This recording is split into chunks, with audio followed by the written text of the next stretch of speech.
On December 2nd, 1971, the Trucial States gave way to the newly born United Arab Emirates. Meeting in what was known as the Guest Palace, the rulers of Abu Dhabi, Dubai, Sharjah, Ajman, Al Quwain and Fujairah signed the country's first constitution and established the independent state of the UAE. Ras Al Khaimah joined in February of the following year. Sheikh Zayed bin Sultan Al Nahyan, ruler of Abu Dhabi, was elected president of this new country.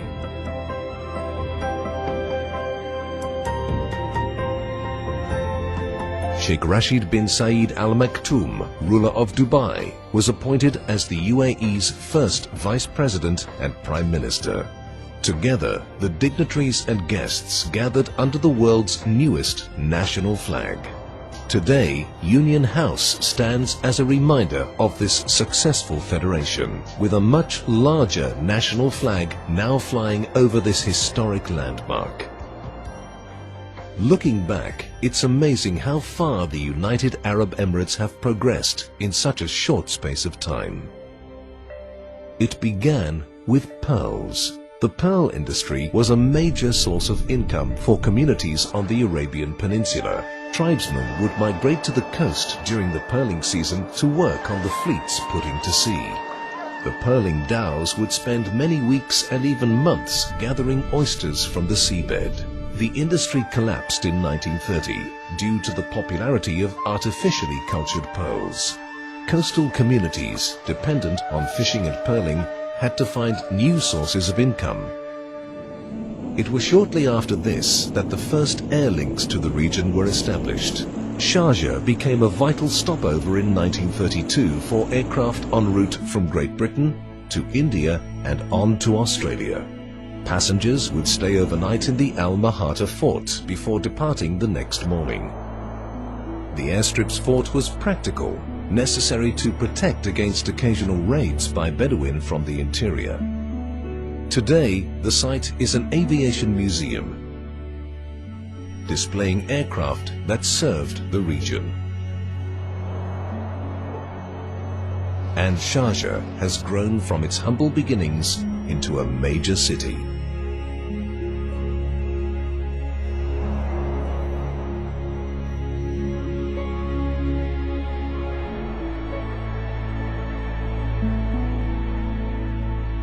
These original dusty airstrips have evolved into gleaming modern airports, linking the UAE to every major city in the world. Oil was discovered in commercial quantities in 1958. Development of this abundant resource began shortly after. It was in 1962 that the SO Dublin loaded the first cargo of crude oil. In addition to exporting oil, the need to be self-sufficient led to the opening of the Ruwais oil refinery. Onshore and offshore oil production continued to develop throughout the 1960s. The oil wealth was put to use improving infrastructure. The city of Abu Dhabi embarked on a wave of construction that saw the island's shoreline dramatically change.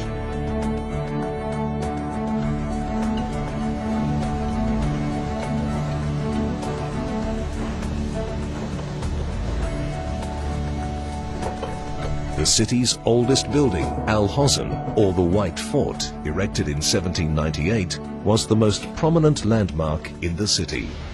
Today, the fort, now undergoing restoration, is surrounded by the skyscrapers of Abu Dhabi. The city is still developing and growing, worthy of its place among the world's capitals.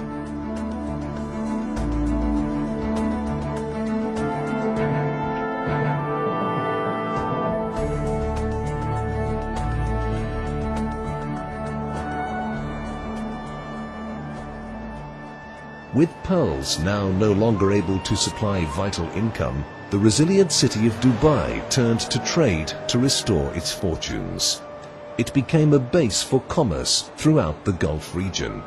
The Dubai Creek, traditionally the center of business, was dredged in the early 1960s to allow larger dhows to navigate the waterway. This allowed the city to continue to grow as an important commercial hub. Dhows laden with goods are still a common feature on the city's creek, an historical link between the old and the new. Increasing demand led to the world's largest man-made port being created at Jebel Ali. Its crowded docks are testament to the valuable role it now plays at the center of regional trade. These successful commercial links have brought great change to the city of Dubai.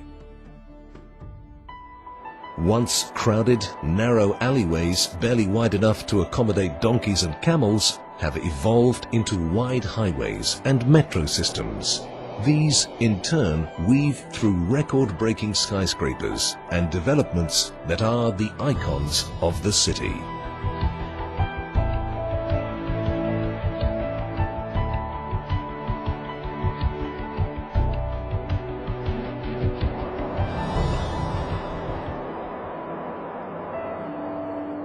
Inland, in the Emirate of Abu Dhabi, lies the oasis of Al Ain.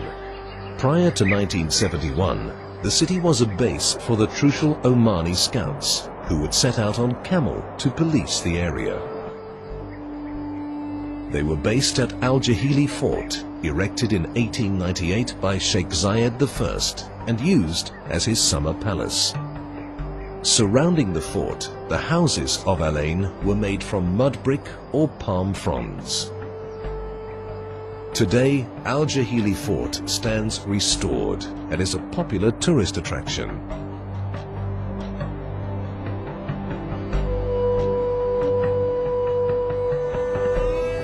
The modern city of Al Ain and surrounding districts have now expanded to be home to over 380,000 people.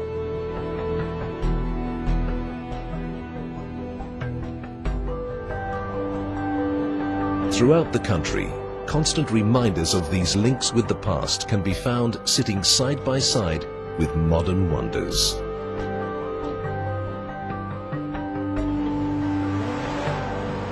Practical has given way to recreational.